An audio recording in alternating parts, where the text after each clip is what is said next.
Hello YouTube.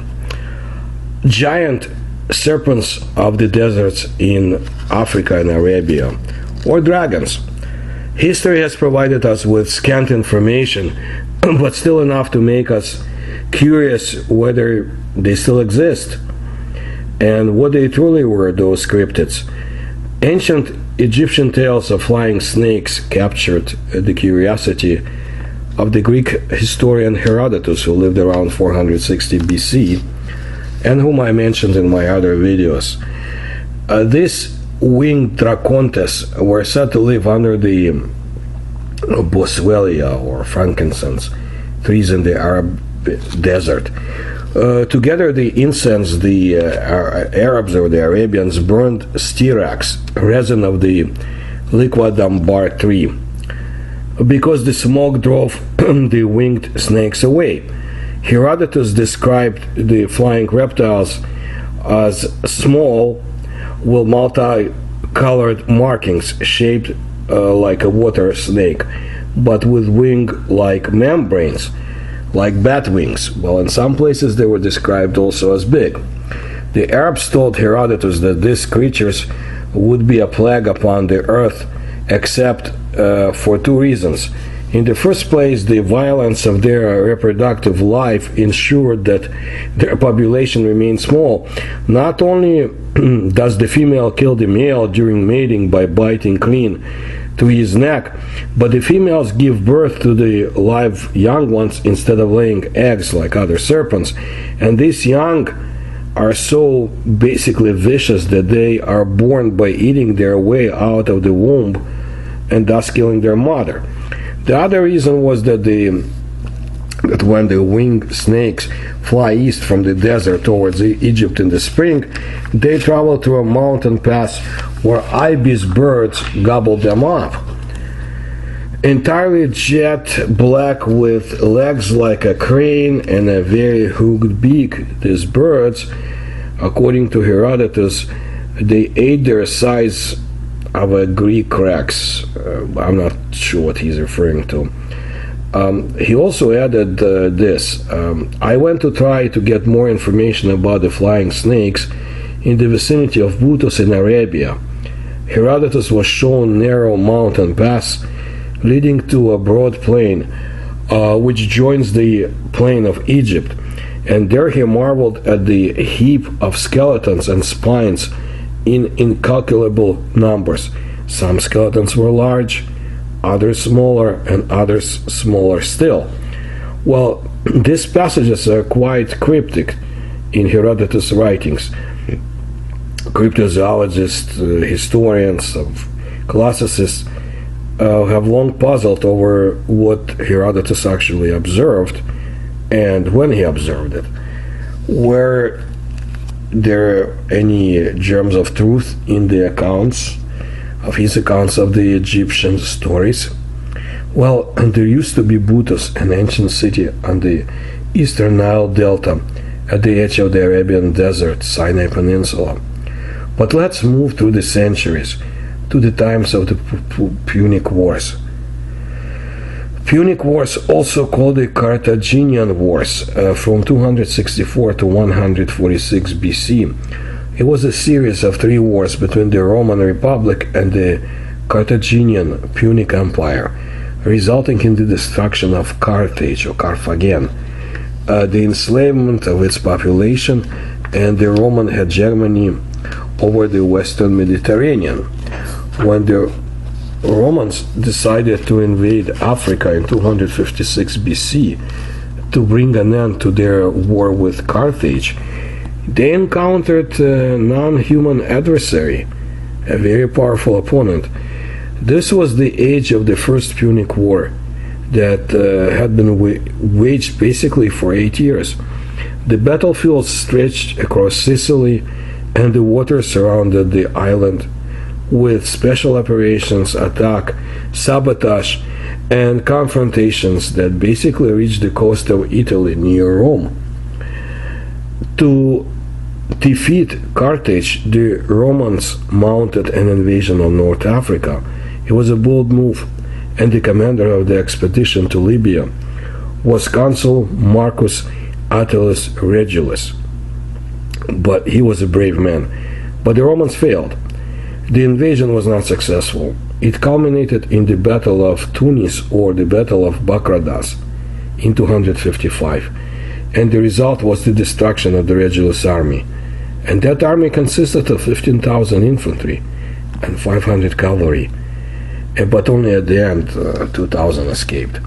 The battle that took place had the Romans surrounded by the Carthaginian cavalry and slowly decimated by those fabulous war elephants and very hardened citizen. But before losing to the hated rival and adversary, regional power, who had Spartan allies, the Romans had an encounter with something like a dragon or similar cryptid.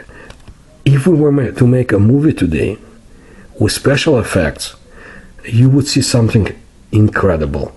And I will present to you an eyewitness account in detail. It's worth it. You're going back to the times of ancient Rome.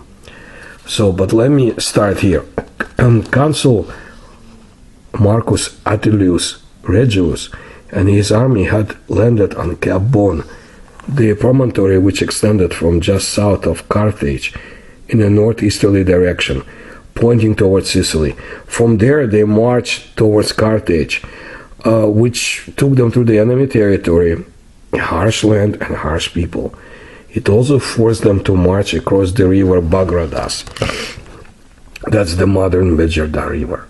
It was there that the Roman legionaries met their cryptozoological enemy. Our oldest source for this event comes to us secondhand as a fragment from somebody named Aulus Gellius, who copied the account of Quintus Tubero, and Tubero was writing in the late 1st century BC, and Gallus' account was from the 2nd century AD. So let's be brief here. The consul, according to Tubero, the consul Atilius Regulus, when encamped at the Bagradas River in Africa, fought a stubborn and fierce battle with a single serpent of extraordinary size, which had its lair in that region, and that in a might struggle with the entire army, the reptile was attacked for a long time with hurling engines and catapults, and that when it was finally killed, its skin 120 feet long was sent to Rome. So, the longest and most elaborate account of the story we possess, though, comes from Silius Italicus Punica. It was the 2nd century AD epic poem about the Second Punic War. Now, it is narrated by a man named Marus, supposedly one of the Regulus soldiers who had made it back to Rome after the disastrous campaign. So there had to be an underlying eyewitness account there. And here is how it goes. The turbid course of the Bagradas plows the desert sands in its sluggish passage. No river of Libya spreading its murky waters further, or covering the plain more widely. There in that savage land, we were pleased to camp on its shore, needing water scarce in that place. Nearby stood a grove of trees, motionless and sunless, dark with Stygian shadow, breathing dense fumes into the air and yielding a foul stench. And within lay a vile den, a hollow beneath the earth, set deep in a winding cave, no light penetrating its gloomy darkness. I recall it with horror. A deadly serpent, spawned by the earth in anger, lived there, whose like generations of humankind would scarcely see again. This monster, hundreds of feet long, hauled that fateful shore and its infernal grove of trees. It sated its vast maw and its belly pregnant with venom on the flesh of the lions trapped as they drank the water, or on cattle driven to the river under the burning sun, or birds downed from the sky by a foul corruption of the air. Half-consumed bones covered the ground, ejected in the shed or cave when it lay replete after dining vilely on the prey it killed. When it chose to bathe in the currents of flowing water, to cool itself when fiery food engendered heat, its head reached one bank before its tail had plunged into the river bed opposite. Unaware of the danger, I approached, and with me were Aquinus, one of the Apennines, and Avens the Umbrian. We planned to examine the grove and explore its peace and quiet. But as we drew near, a silent dread penetrated our flesh, and a strange chill froze our limbs. Nevertheless, we went on, praying to the nymphs and to the unknown deity of the river, and so anxious and full of fear, we dared to trust our feet to the sacred grove. Behold, now a Tartarian whirlwind, with a gale stronger than a wild easterly, erupted from the mouth and threshold of the cave. A storm poured from the vast depths, mixed with the baying of Cerberus. Struck with fear, we gazed at one another. The ground rumbled, the earth was shaken, the cave fell as if the shades of the dead were emerging. Huge as those snakes the giants were equipped with when they stormed the heavens, as the hydra that wearied Hercules by Lerna's waters, or as Juno's dragon that guarded the golden fruit. As huge it rose from that hole in the ground, lifted its gleaming head to the sky, sprayed its venom to the clouds, and followed heaven with open jaws. We scattered, tried to raise a feeble cry, all breathless with terror, yet in vain. Its hissing filled the whole grove. Then Avens, blind with fear, suddenly hid in the vast trunk of an ancient oak, hoping the dreadful monster might not find him. His action foolish, but fate gripped him. Though I could scarcely credit it myself, it wound its immense coils bodily around that tree and plucked it from the ground, tearing it up by its roots. Then, as Avens, poor trembling wretch, called to us, his friends, in a final utterance, the serpent seized him, its dark throat swallowing him with a gulp. I looked back, burying him in its foul gut, and the unfortunate Aquinas, trusting to the river's current and swimming swiftly now as he fled, was attacked midstream, and the monster, carrying his body to the bank and in a vile form of death, devouring his flesh. So I alone was fated to escape that dread and deadly monster. Arenas fast as grief allowed, and explained it all to the general. Regulus groaned aloud, in pity at the cruel death of his men. Then, on fire as ever for war, for battle and conflict with an enemy, and burning with a passion for great deeds, he ordered his men to arm at once, and his cavalry, tested in many a fight, from a camp. He himself spurred on his swift war horse, and a body of shieldsmen followed at his command, dragging heavy siege catapults and the phalarica, whose huge spike brings down high towers. The thunder of horses' hoofs, flying over the grassy plain, now encircled the deadly hollow, and the snake, roused by the neighing, slid from its cave, and a Stygian blast hissed from its evil mouth. Its eyes flamed with fatal fire, its crest erect towered over the treetops, and its triple-forked tongue flickered and vibrated in the air, rising to lick the sky. But startled when the trumpet sounded, it raised its immense mass from its coiled form, twining its body in writhing loops. Then it hastened to attack, unwinding its tight tightened circles, now stretching its body to its full length, suddenly reaching out to the warriors' distant faces. The horses, startled by the serpents snorting, tugging at the rein, their nostrils breathing fire. High above the terrified men, the snake waved its head and its swelling neck from side to side, now snatching them up in its rage, now eager to crush them beneath its immense weight, grinding at their bones, swallowing their bloody flesh, yawning jaws drenched in gore. It would relinquish each half-eaten body to find a new enemy. Now men retreated at a signal, while that serpent, victorious, attacked the troubled squadrons from afar with pestilent breath.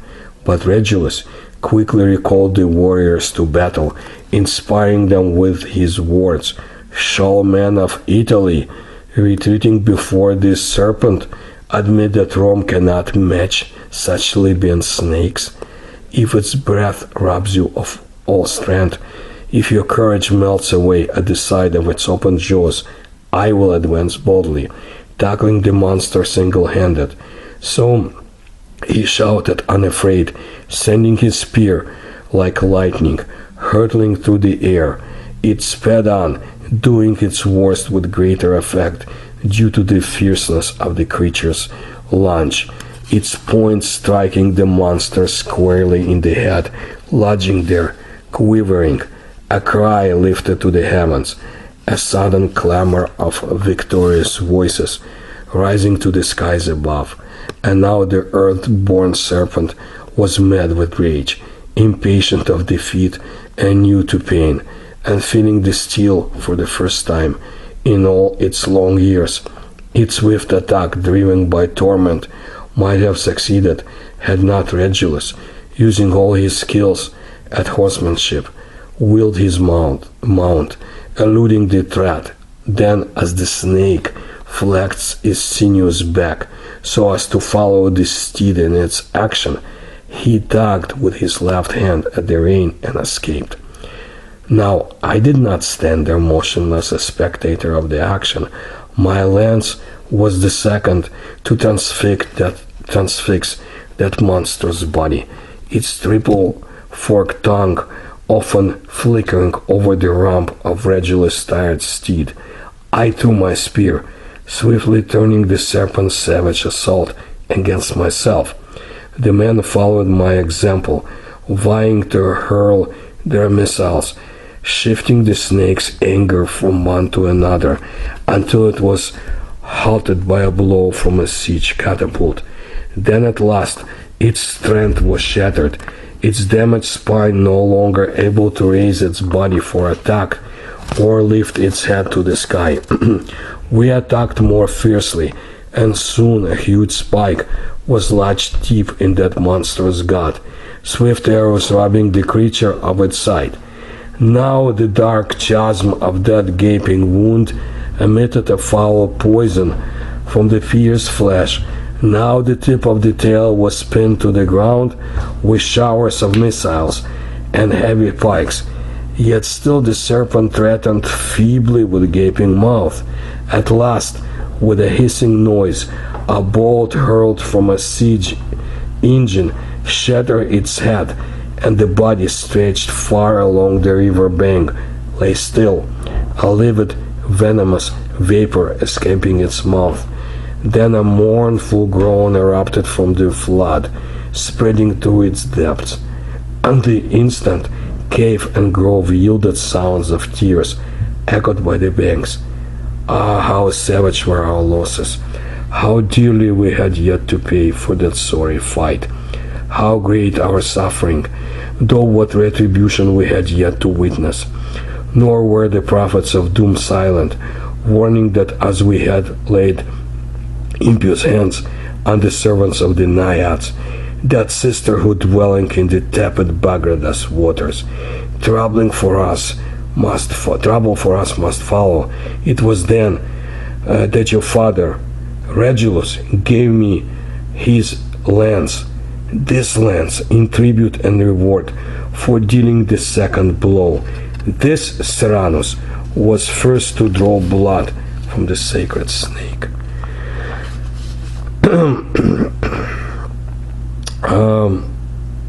There were different, there were a few more accounts, and they showed that the serpent of the Bagradas river in Africa was of such a size that it denied the army of Regulus access to the river. Many soldiers it seized with its enormous mouth and crushed to death, and not a few of them with its whirling tail. It could not be penetrated by the missiles thrown at it. Finally, they attacked it with many stones launched from ballista from every side, and it was brought down by the weighty blows. You're looking at one huge animal. After his men finally delivered unto the beast the killing blow, they were forced to move their camp from the area, now polluted by the gases and by the goo emanating from the corpse. So they waited around long enough, though, to skin it and sent that skin off to Rome, as was depicted above. Now, in ancient Arab legends, large snakes or serpents often appear. People who know say that giant reptiles felt comfortable in the daytime, being deep under the sand. When the night fell, the formidable predators crawled out to hunt. A variety of details of encounters with such creatures are known. There's even a story about the battle of 30 soldiers of the Sultan with a similar creature. In the middle of the night, the dunes stirred and a snake perched above the sands in the middle of the oasis. With the first attack, she took down several people and camels with her powerful tail. Despite the sharpened swords, she could not inflict much damage, so she had to go for a trick. Using a poison and arrows was the only way to subdue the snake. However, the arrows did not penetrate the thick scales. Spears came to the rescue. Having abundantly moistened them with poison, it was possible to hit the reptile. The Sultan was saved. Those who fought for his honor and fell in battle with the snake will be burned or buried with honors on the way back. We will decide in the morning. Well, this story is reportedly more than 3,500 years old.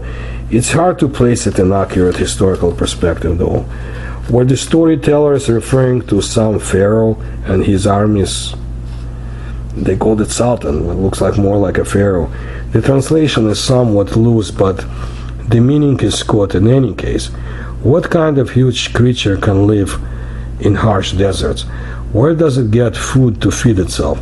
For such a large predator, a food base is clearly not from scorpions, which make or the jerboa plant, which make the flora and fauna of the Sahara. If we proceed from logic, then the reality of such a snake is close to zero. This is all just a beautiful fairy tale to some, but there are other encounters proving the existence of large snake or serpents in the Sahara. In 1943, the fighting in North Africa partially affected the territories of the Sahara Desert.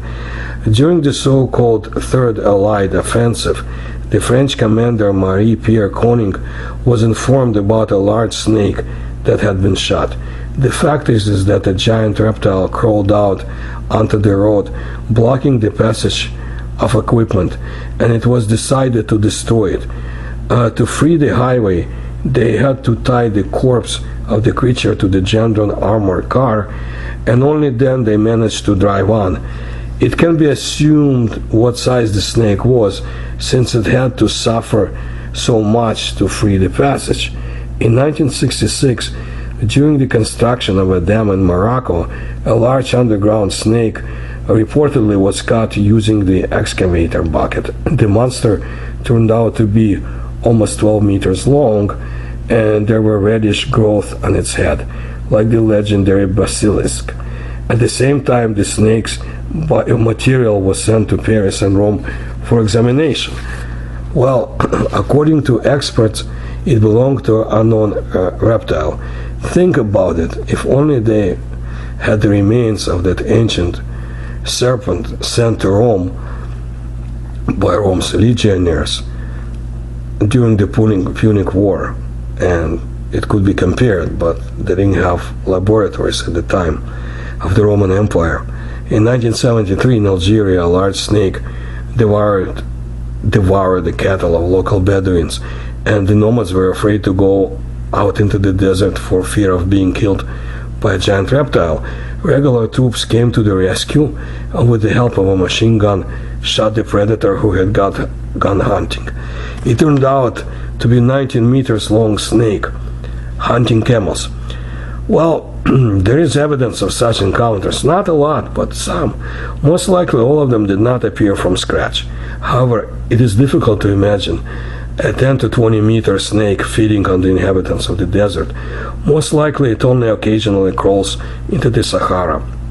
The main area must inevitably be the jungles, where the